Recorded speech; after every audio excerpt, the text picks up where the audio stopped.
you're only a champion when you earn it, like earn those stripes. And I really think it's an adversity that you earn that title. And so when I kept swimming, I was now choosing to turn obstacles into opportunity. I said, okay, well, today's the day you're going to prove you're a champion, which means you take every obstacle and turn it into success. So I said, anything that happens today that's bad or seemingly bad, let's make it a positive, because that's what champions do. And this is where you really earn your title. Welcome to the Feisty Women's Performance Podcast. I'm your host, Sara Gross, Ironman Champion, PhD in Women's History, and founder and CEO of Feisty Media. I started this show because I wanted to cut through the BS of diet culture and fitness culture and actually learn from high-achieving women at the top of their game who have figured out how to feel and perform their best at every stage of life. So I chat with experts, elite athletes, and leaders who have learned to succeed despite the massive gender data gap in exercise and medical science and product development. Every episode is filled with information, advice, and anecdotes that will help you fulfill your potential as an athlete, mom, leader, or business owner. And listen up. If you don't subscribe to our Women's Performance newsletter, you are definitely missing out. It's totally free. So head over to womensperformance.com and subscribe now. That's womensperformance.com. This podcast is a production of Feisty Media.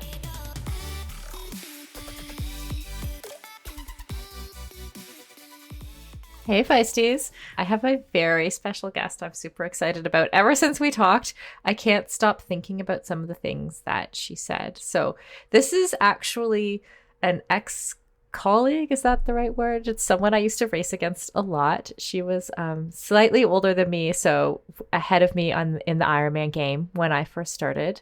She was almost kind of unknowingly a mentor to me in a way because she had just the most positive attitude. And I say that unknowingly because I would literally read about her in magazines as I was kind of an up and coming pro.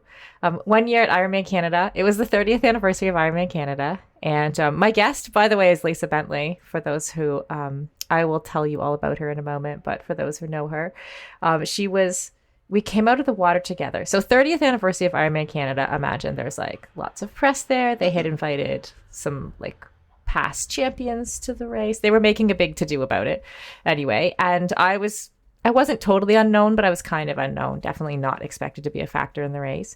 And I had just come off this altitude camp in Switzerland. So I was ready to race. And Lisa and I came out of the water together. And then she put 2 minutes into me on one of the big climbs at the back of the bike course. And for the next, I'd say 6 hours, I spent like maybe a minute and a half behind her, right up into the finish line. I think we're about 2 minutes apart at the finish line. So I know what the back of her looks like very, very well. And then for the next year, my focus in training, I always imagined her. She doesn't even know this. I didn't tell her this in the interview. I'm just telling you all. So I just sort of in my mind chased her. Like if I was doing running intervals or whatever, I would always be sort of like overtaking Lisa in my mind. And then the next year, we both raced again at Ironman Canada and we finished 4th and 5th. And that year I overtook her on the run course. And I remember thinking how much class this woman has.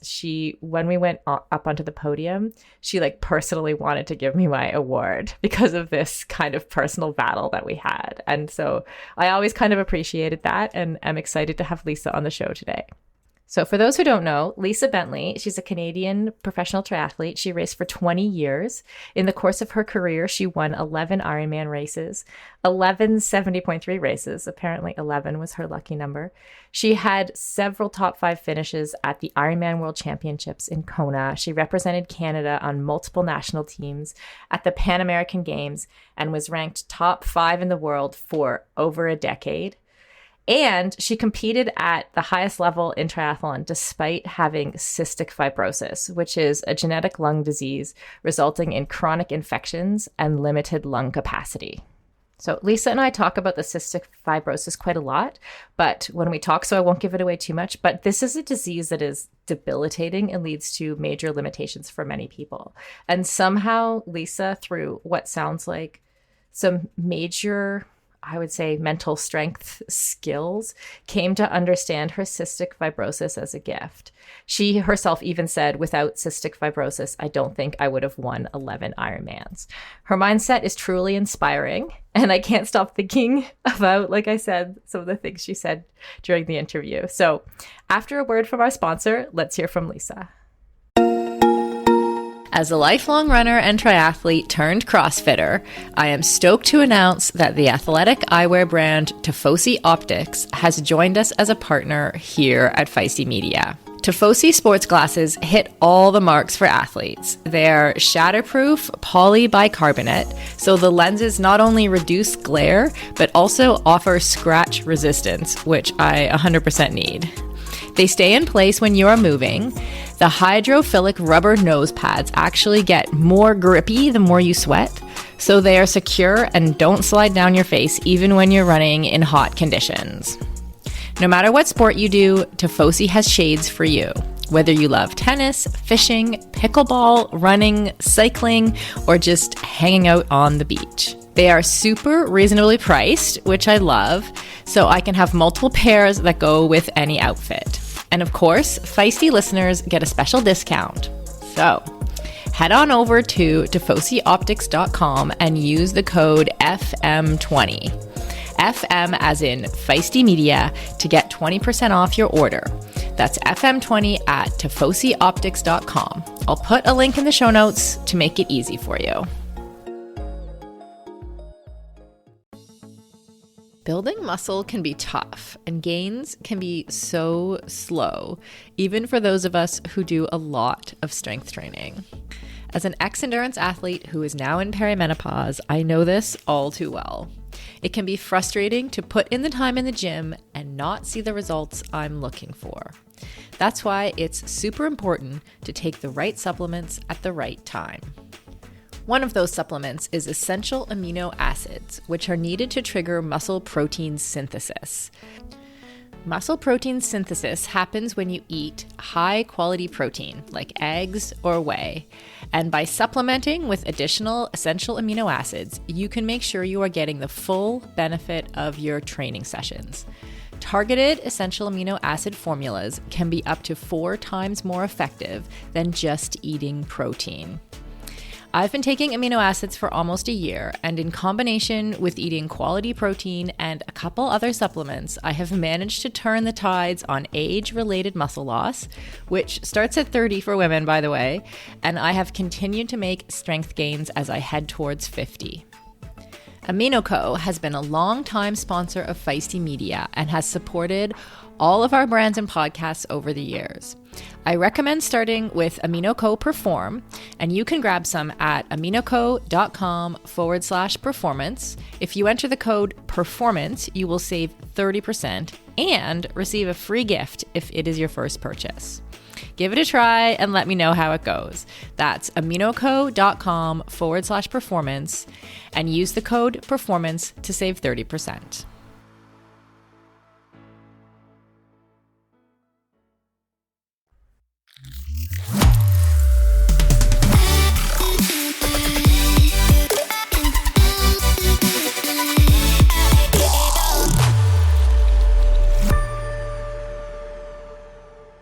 Hi, Lisa. How are you doing today? I'm good, thanks. How are you? I am great. I was trying to remember when the last time I saw you was.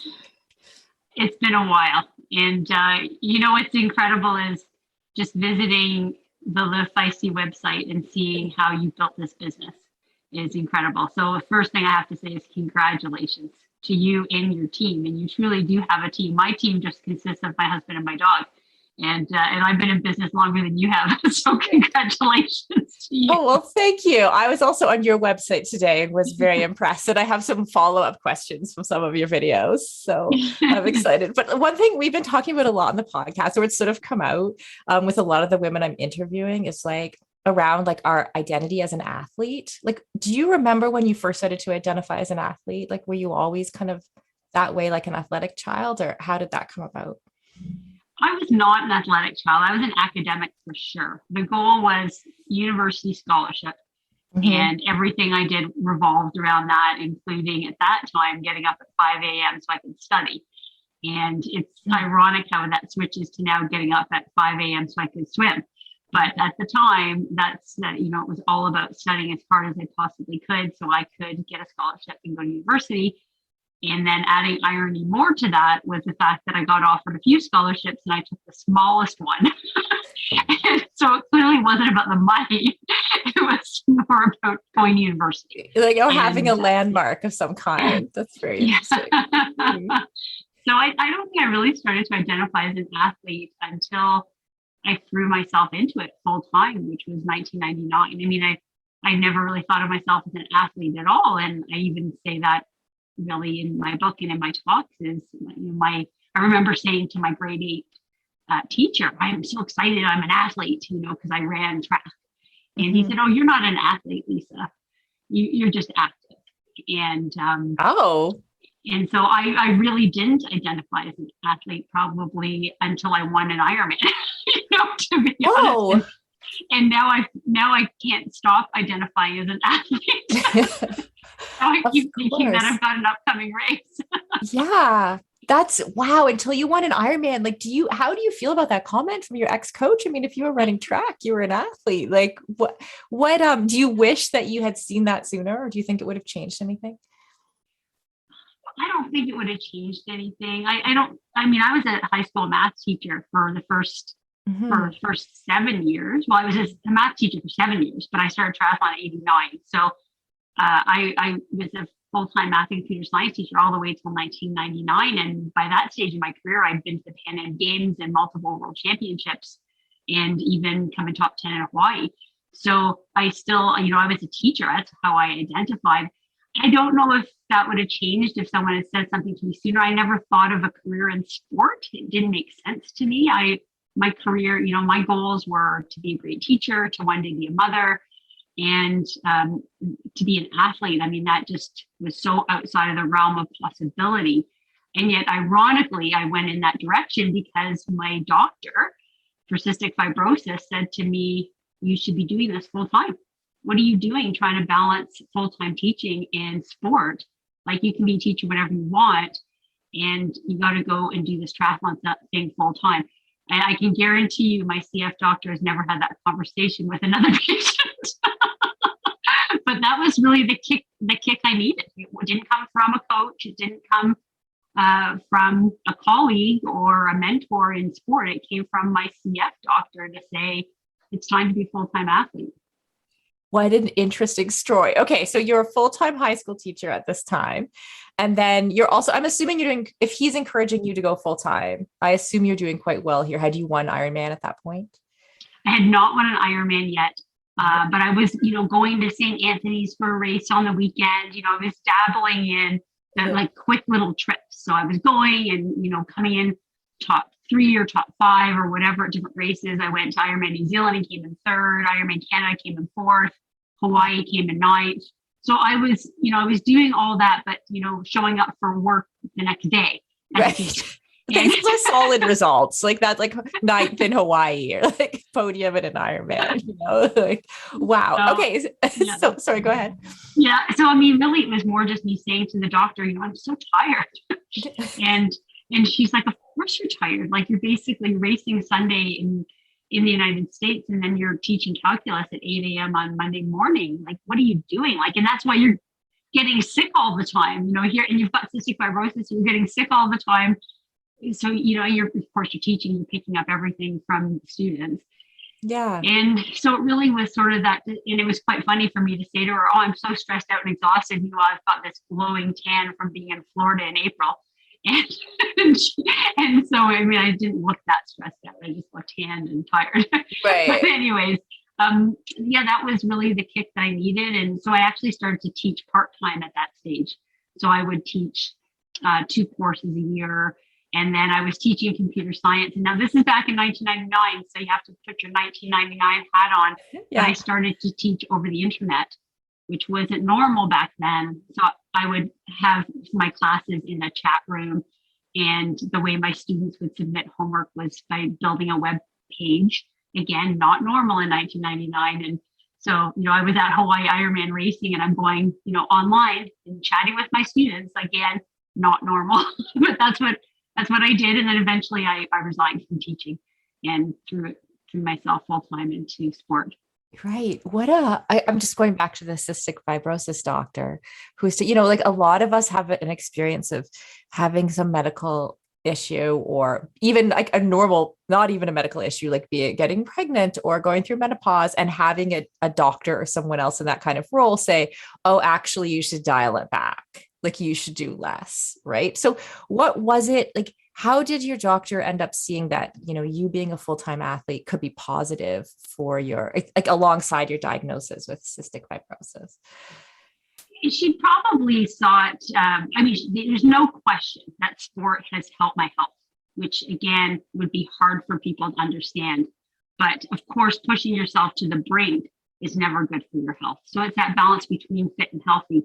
And certainly when you're at the, peak training, your immune system is compromised, so you can get more sick more often. So yes, I was exposed to illness, and yes, I got sick a lot. But the side effect of all the sport was it made my lungs really strong, and it also helped me to clear mucus out of my lungs because I was always breathing hard. And when you're able to do that, you just don't get as many chest infections, which are so relatable to CF. So for someone who's a non-athlete with CF, they're doing physio constantly for their lungs, breathing exercises, tapping their chest.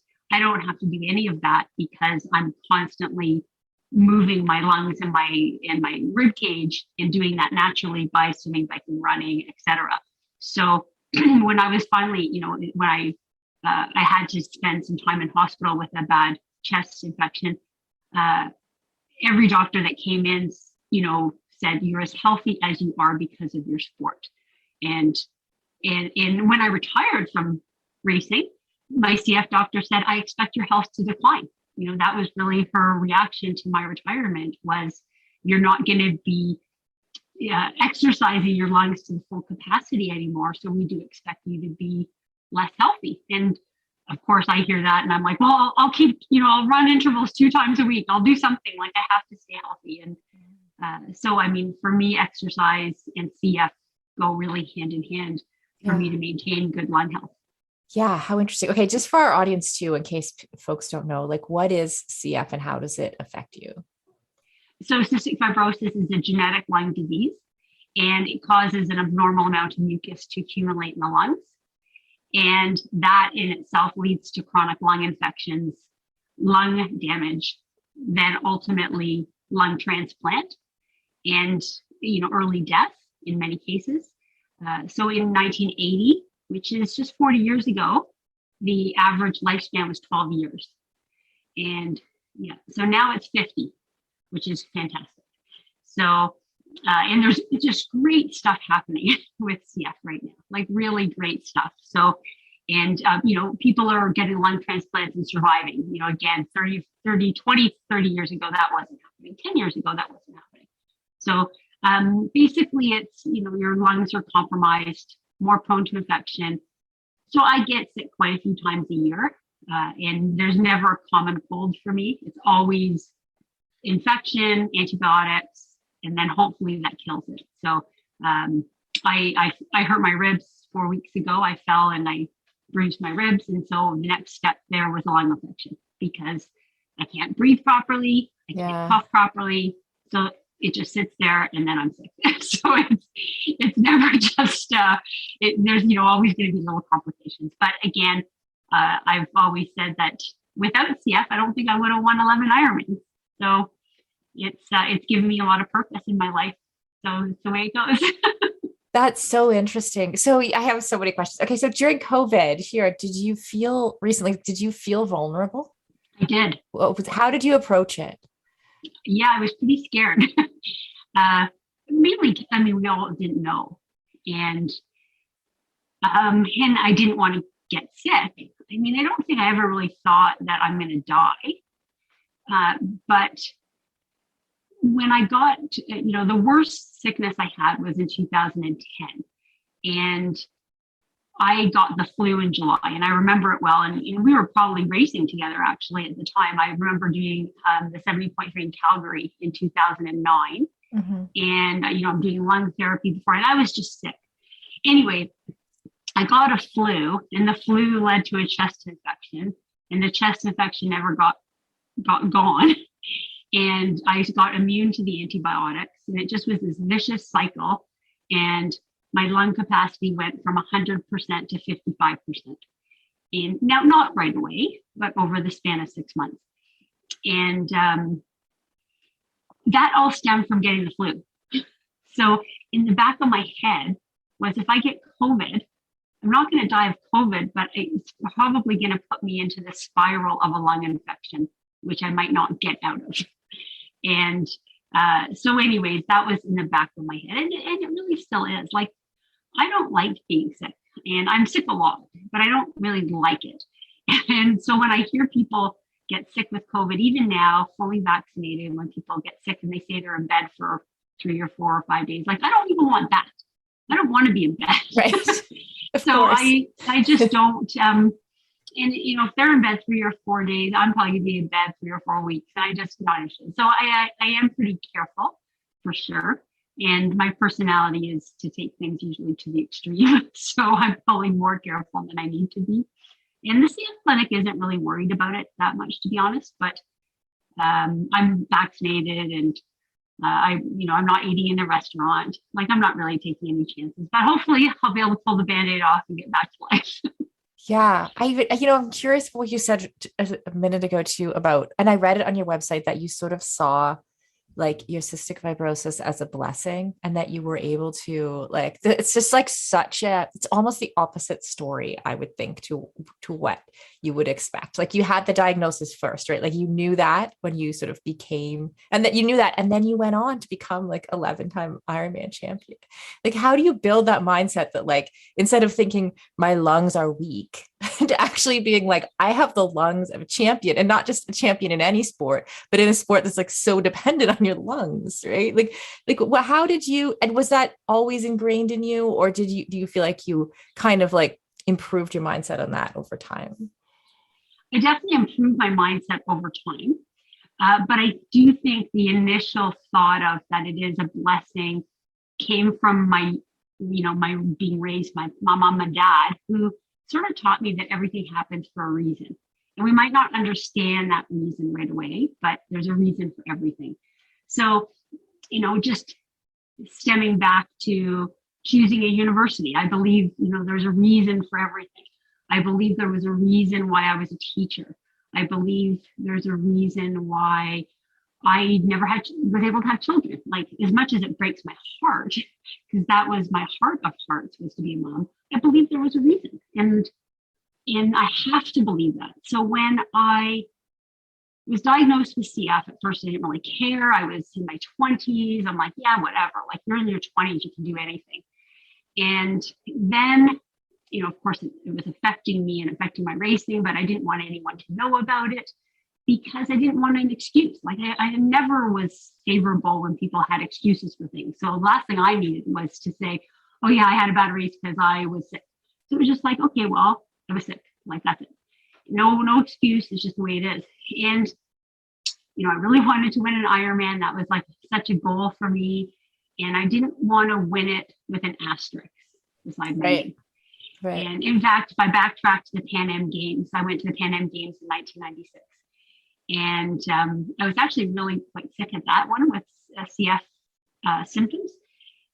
Anyways, I raced at the Pan Am Games in triathlon, and that was when Silken Lauman, who people may or may not remember, a great rower, she tested positive for Benadryl, which is nothing. Yeah. That's unfortunate. And she's not a drug person. There's nothing wrong. She's legit. Right? Yeah, totally. Yeah, we love her. But she tested positive because she took cold medicine. The media wanted to distract from that. And they came to me and said, Lisa, can we tell your story about CF? And to get her out of the media. And I said, no. And they were like, what? And I'm like, well, not only do I not want you to tell the story because it's genetic. So you're now bringing into it my sister and my brother, my entire family. So this is going to be in the news. But I don't want, I haven't earned my stripes as an athlete yet. So I don't want to be known as Lisa Bentley, a pretty good athlete who has cystic fibrosis, like CF, CF, CF. I want to, first of all, like make my mark. If you're going to put me on the cover of the Toronto Star or the Globe and Mail, it's because I want to race, not because I'm sick. Mm-hmm. So I said, no, I don't want my story out there. And that sort of stayed as my thought until I won my first Ironman. And I just wanted to win it as me and not with this backdrop of illness. And once I won it and then continued in my career, I realized that winning was kind of a bit empty. That it's like, okay, yeah, it's great winning again, but what am I going to do with it? Like, we all have a reason in what we do. And, you've really found your reason right now with doing the podcast and all that you do with women. You found with a purpose, and now you're fueled. And probably if you went on the race course, you'd feel so empowered by that. Well, for me, going into my Ironmans, I needed some power. And I was like, Lisa, there's a reason you have CF. There's a reason you're on antibiotics 3 or 4 times a year, and you're an athlete and you've won Ironman. Like there's like a platform there. And I realized that I could bring hope to families with CF. And I didn't really realize it until I found out that like doctors at Sick Kids Hospital were telling the parents, they'd find out that their child was diagnosed with CF. And that's devastating. Yeah. And they'd say, but do you know there's this woman that does triathlon? And she's good. She's healthy. And, you have got an infant that's been diagnosed with a life-threatening lung condition. And you find out that there's this crazy woman that's racing in Hawaii and getting on the podium. All of a sudden, you're like, hey, my kid's not going to die. And that's powerful stuff. And so when I went into a race, like of course, I was a competitor and I wanted to win or place well. But at the back of my head was, you've got purpose here. Don't screw this up. And you just keep putting one foot in front of the other. And if it's a 4th place, it's a 4th place. But there could be a kid there with CF that goes, I want to be like her. And that's your power. So I think that was really, I know it was powerful for me, and it empowered me to race and do the best that I could in every single race. So there's no question in my mind. CF allowed me to race 33 Ironmans and to win 11 of them. And it's been my superpower. Yeah, I love that. And I think I love that framing of your whole story. I'm wondering, this is so relatable. Like, I'm wondering were there moments, especially, you said you would get sick, and if you got sick, you got really sick. So like, as someone who knows what it's like to get sick as an athlete when you're in the middle of an Ironman build or something, and you're like, oh shit, like now I'm going to have to take this time off, da-da-da. But for you, it'd be like sort of amplified as well. Like, were there times that you thought in specific moments, like, oh, these bloody lungs, like, and then how did you get yourself back to like center yourself back to like, no, this is part of my purpose? Yeah. Well, yeah, I mean, I have a great story, really particular about that. It was 2004 Ironman Hawaii. I was in really, at this stage of my career, I really believed that I could put myself into a position to win the race. And the training was there. And of course, I was riding that razor thin edge of illness and incredible fitness. And felt so good, and I felt so fit. And then Monday before the race, I wake up with this terrible infection, and I'm so sick. And luckily, the doctors at St. Mike's, they always send me on my travels with antibiotics. I got on some antibiotics. I started doing different therapies, but I was like feeling super sorry for myself. And like, I can't believe this. And then I realized, there was an incredible woman named Tracy Richardson who I met in New Zealand, and she had 2 kids with CF. And she was actually at that race, and she was racing to raise money for CF. And I saw her on the Wednesday before the race. And it's a little bit more of a detailed story than that, but I'm just going to keep it brief. And I looked at her, and in that moment, she has 2 kids with very serious CF, like so serious. And I looked at her and I thought to myself, like, shame on you, Lisa. like, you're upset that you might not win the world championships, that you have a very temporary lung infection, and her kids probably are going to have lung transplants. Like, have a reality check. And in that moment, I took a step back and I recalibrated, and I said to myself, what do you have here? And I said to myself, you get to race the world championships. You get to race the best women in the world. That is an incredible gift. And you have CF. Like, and so my promise to myself was that I was going to be the best person on the start line with cystic fibrosis and with a chest infection. And in my little pool of people, I was going to be the best. And that was it. And all of a sudden now, my perspective changed, that I'm not going to be Natasha Badman. I'm not going to be Lori Bowden or any of the other great athletes I was racing with. I was going to be me. And I was going to take all of me, even this terrible lung infection. And that was the mindset. That is the biggest lesson in mindset, is to change perspective and look at all that I had going for me and how lucky I was to get to race the best women in the world. And I got on that start line, and for those 9 hours, I didn't cough, nothing. Like, I was like, it's as if God said, Lisa, for 9 hours, you get to have good health, and when the race is over, you're going to be sick as a dog.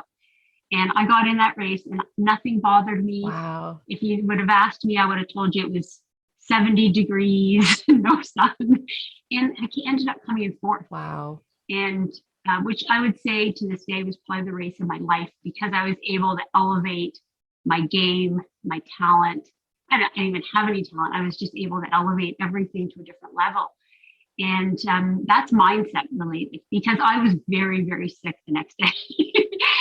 And I'm not lying that I was sick. I was really quite unwell, before the race, after the race. But it was like I was granted this gift and elevated by my mind to be able to perform. And so that's the change of perspective that I would say I've had to put into place at different times. Sometimes it's backfired, but it doesn't always work. And I certainly don't suggest that people do things that are bad for their health. But that's what happened. Yeah, sometimes it's backfired. Tell me about that, because I think I think in that case, you really did the right thing. But I suspect that had it gone the opposite way and you'd done nothing but cough, you probably would have made the right choice in that particular race. So yeah, tell me what you mean by backfiring. Well, I mean, the next year I had a really sore side, and again, in great shape, executed great workouts. The next day I'm throwing up and I've got a fever and I don't feel well. And, real bad pain in my side. We thought it could be my appendix, but then it resolved. And that was 2 weeks before the race. And then we got to about Tuesday before the race, and I was in terrible, terrible pain. Got referred to a doctor. So now 36 hours before the race, the doctor says, you've got a fever, you likely have appendicitis. And I'm like, I've got an Ironman in 36 hours. I said, pain is not a problem. I said, if I am not going to hurt myself, I want to race. And he's like, you're crazy. You have 104 temperature and you probably have appendicitis. And I said, if you can tell me that I will not hurt myself, I would like to race. And he's like, promise me you'll get a CAT scan on Sunday. And I said, I promise. And so I went and I raced, and I did not feel well. And I ended up not finishing, not by my own choice. My husband came and tapped me out and said, you're done. You're not going into the energy lab looking like that. And I had a burst appendix. So it had probably burst Tuesday before the race. I think I remember this. So that wasn't so good. But I didn't cause the burst. The racing didn't cause the burst, but it was burst. But that was certainly a time. But again, I still go back on it and say, hey, everything for a reason. And it's also, what that taught me is that there's a big difference between fit and healthy. And I think that's really important for people listening to understand that you can't get yourself into shape without being healthy. Like, being in great shape and being healthy are two very different things. Like, I was in the shape of my life, but I was not healthy. And the appendix was like an issue. And so it really put into perspective for me moving forward that I need to, because this is my life, my lifestyle, is that I need to have that balance between fit and healthy. And that's really, really important. And that's something that I take into my coaching now, is that I'd rather somebody be 85% fit and 100% healthy. And that's super important. So there's always a lesson. Yeah. And then what I'm hearing is like, really you're saying like refocusing and getting some perspective is what has helped you a lot move forward. I saw on your one of the videos I watched earlier, you were telling a story about being hit in the face in the swim, which this is like something that triathletes can relate to, but like any sport or any in life in general, right? Like you start out on something, which is the race, whatever that thing is, and then you've hit like the first hurdle, right? And I know this from coaching people too, that like sometimes people give up on the first hurdle, right? Or like if there's 3 hurdles in a row, they just say, oh, it's not my day. Right. But what you described with this ability to take like getting hit in the face in the swim, losing the pack, which as we know can be quite important to the race. And then instead of saying, oh, it's not my day, you're like, today I get to prove I'm a champion. Right. So like, I feel like that, how quickly, like, it sounds like your broader experience of training and racing with cystic fibrosis brought you to this place where you can literally be hit in the face and think, this means I'm a champion, like, I just think I don't know what my question is here, but I just thought like, that was amazing, right? Like what an amazing way to, bring things into perspective. Like, are there things that you do with your athletes too, to like shorten that timeline between like the thing that happens, like the getting hit in the face, whatever that is, whatever happens to be in life, and then gaining that perspective that's like, no, I'm a champion, keep going. Well, I do remind people to always look at their assets. Like, what do you have going for you? So that if one thing happens, you got other things to fall back on and get yourself out of that tough spot.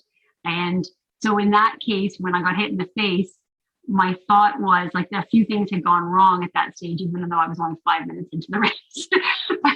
I said to myself, today's the day you get to prove you're a champion, that, a non-champion quits right now.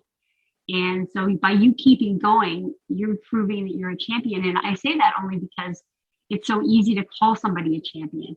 When I send an email, at the bottom of my email, it says 11-time Ironman champion. That flows so easily off the tongue, but you're only a champion when you earn it, like earn those stripes. And I really think it's an adversity that you earn that title. So when I kept swimming, I was now choosing to turn obstacles into opportunity. I said, okay, well, today's the day you're going to prove you're a champion, which means you take every obstacle and turn it into success. So I said, anything that happens today that's bad or seemingly bad, let's make it a positive, because that's what champions do. And this is where you really earn your title. And so that became the goal. And I, of course, still wanted to win the race, but the whole goal was just to not quit, because champions don't quit. And so when I'm speaking to my athletes, I know certainly there's times when you can't finish every race, but I say, you might have 45 minutes of hard work, but if you don't do that hard work, you might have 45 hours of regret.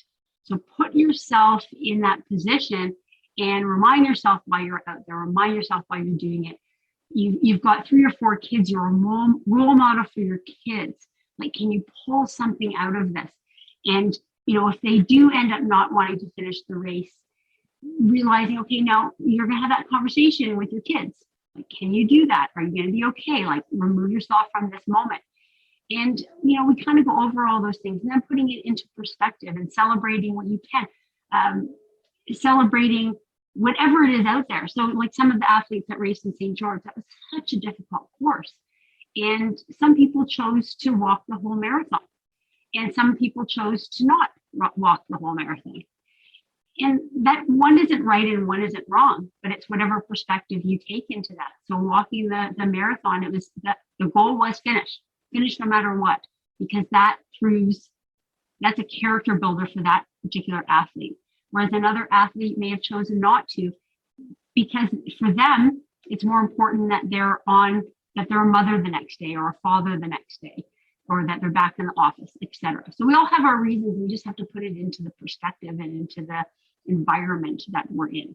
Mm-hmm. I love that perspective of the regret piece, like when you said 45 minutes of pain or pushing through, but because you might have 45, what did you say, 45 hours of regret? But like with some things in life, it could be 45 days or 45 months or 45 years, right? Like to actually be aware in the moment of like sometimes the importance of your own decision making too, right?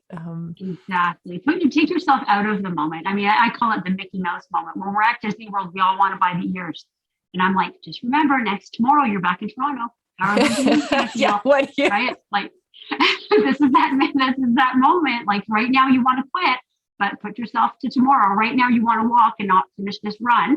Like you don't want to be pushing it, but you don't want to spend the next 45 days saying, oh, only if I had a run, I would have qualified for Kona. If I had run, I would have broken my best time. No. There can be zero regrets at the end of this race. You put it all out there. You can have your 2-minute cry at the finish line, but after that, you're done. Because when you work, and when you're done, you celebrate. No matter what it is, whether you're a student and you're in a classroom, and for those 75 minutes that you're taking algebra, focus, study, so that you don't have to spend the next 10 hours relearning it again. Totally. It's a big, actually, this is a story that can connect us. For me, when I first started triathlon, and I was like, first got the triathlon magazines, like the two like Canadian triathlon heroes, it was you and Lori Bowden, right? Like you were all over those magazines when I first got them. And that's when I did my first triathlon in 1999. Right. Mm-hmm. So we just had this really nice, like we had a nice overlap of careers where we got to race against each other, but also like you were kind of a role model for me as I was coming through. And I remember it was a really important moment for me when I realized, and I think this comes down to the way that you were telling the truth about what was going on during your races sometimes, or how the things that you were pushing through. When I realized that, like, when you were out there winning, like if we were at Ironman Canada and you were out there winning and I was like struggling into 5th place, I think I assumed before that you had a perfect day, and I was the one with all the problems. Right?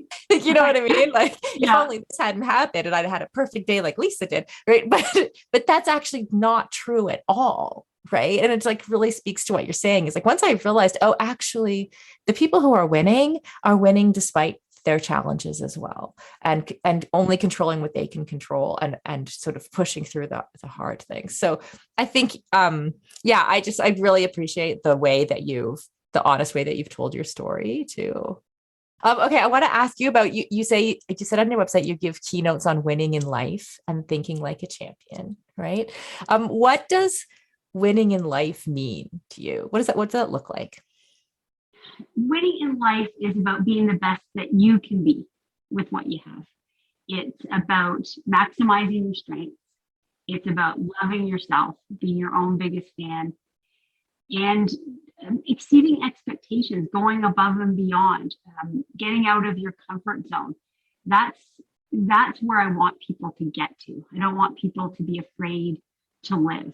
And so I relate it, of course, to sport because in my opinion, adversity leads to greatness. It's in our biggest challenges that we find our biggest rewards. So we can often get stuck in our life. We can get stuck in our routines. And it's just so important to get out of that comfort zone, to be afraid.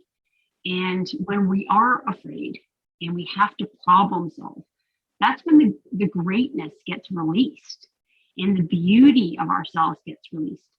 And we don't have to accept everything about ourselves, but we have to be smart enough to know when we need to change something.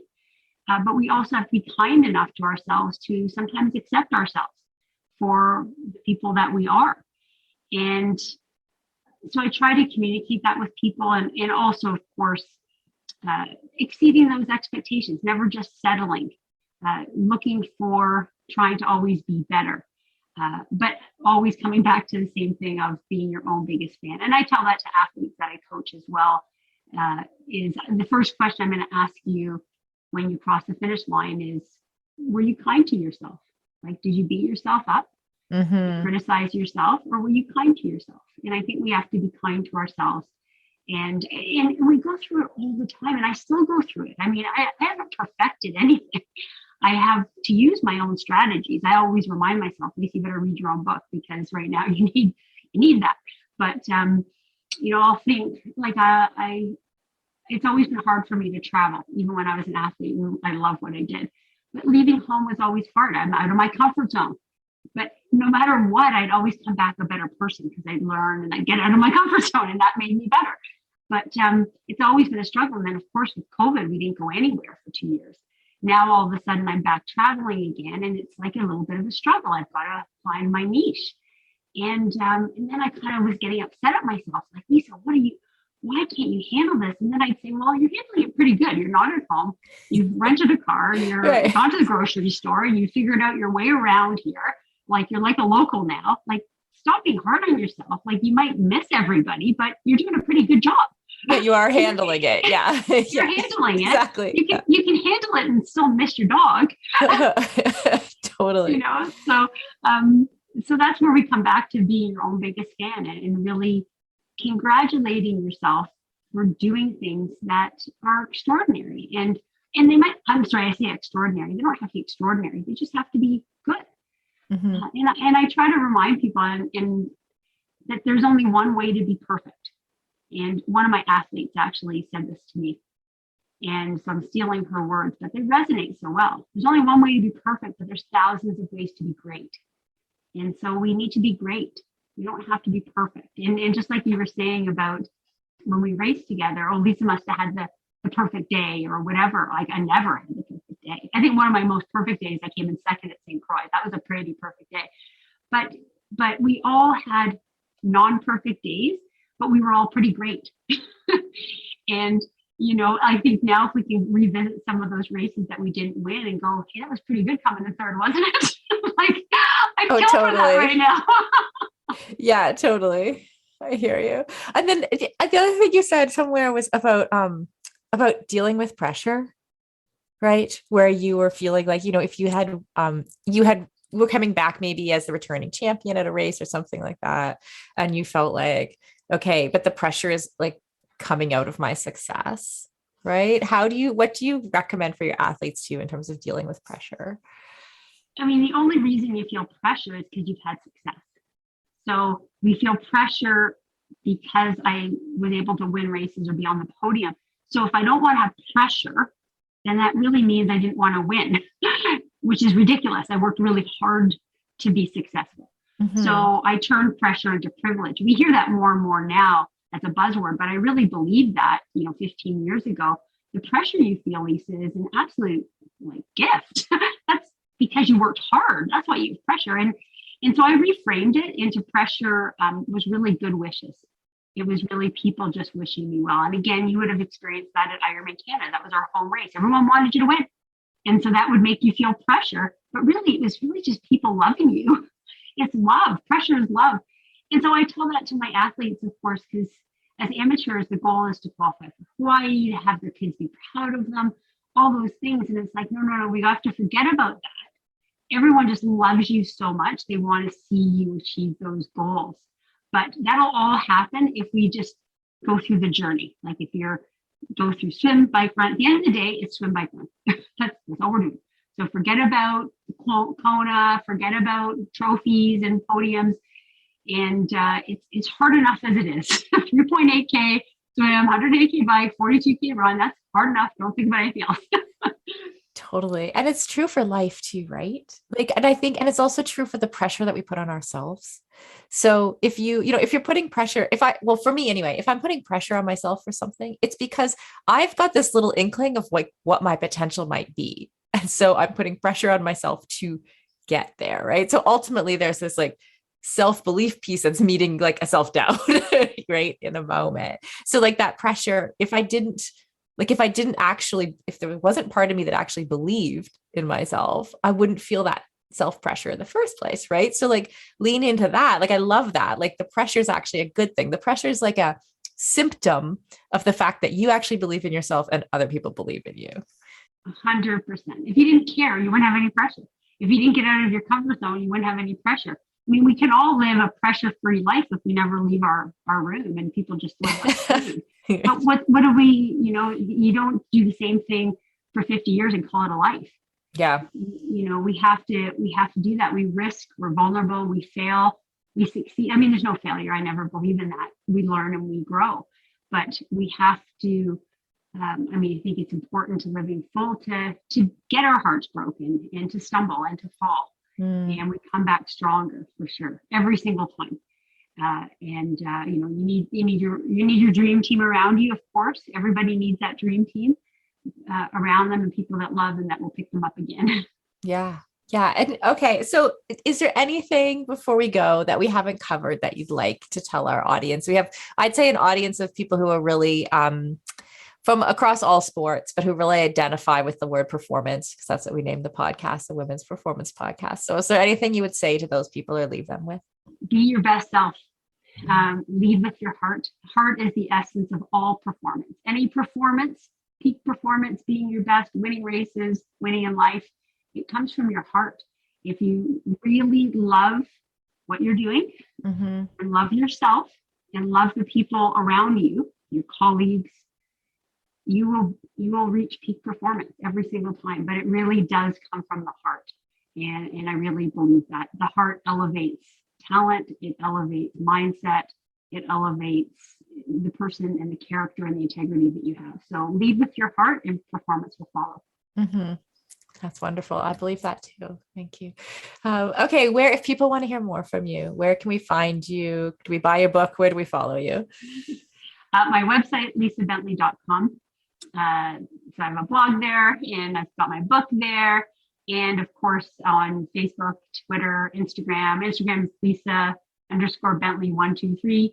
But love to hear from people. And clearly if you're listening to this podcast, you're a strong person and I salute you for your strength. And I just wish everybody their best.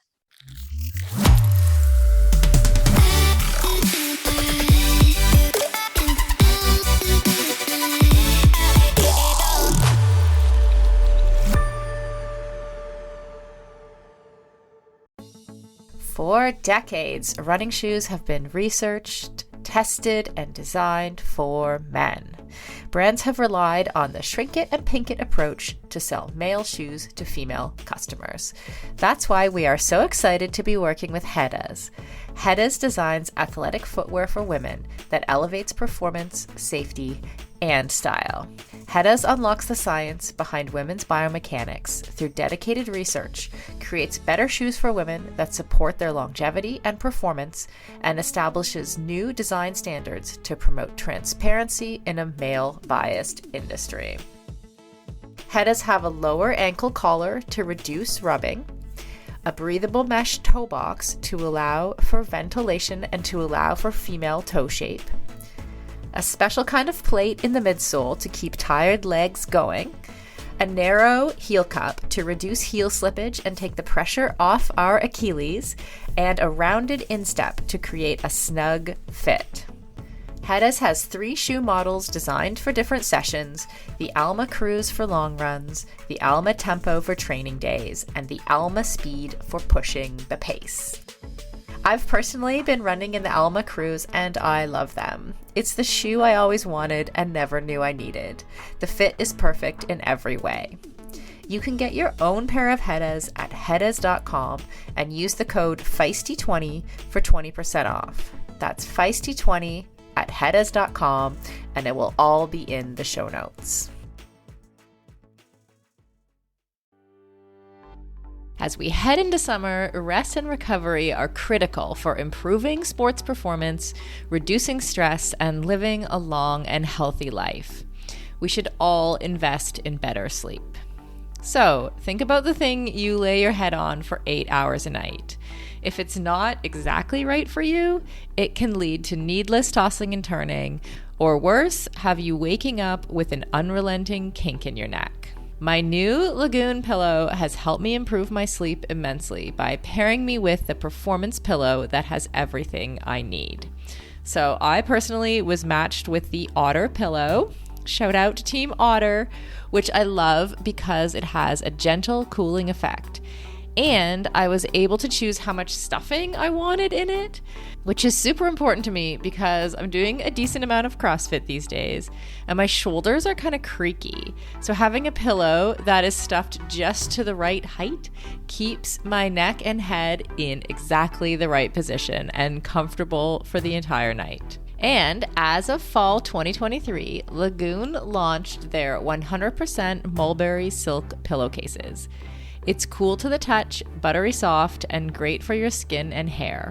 You've got to go check out this pillowcase if you want to feel great and look great every morning. Waking up for morning workouts has never felt better. I'm refreshed and pain-free thanks to my Lagoon pillow. To check it out for yourself, go to lagoonsleep.com/performance and take the 2-minute sleep quiz to find your perfect pillow match. And then use the code PERFORMANCE for 15% off your first purchase.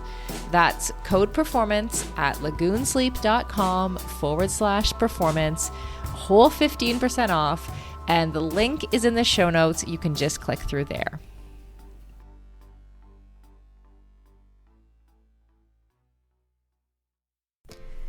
Endurance sports should be accessible to everyone, right?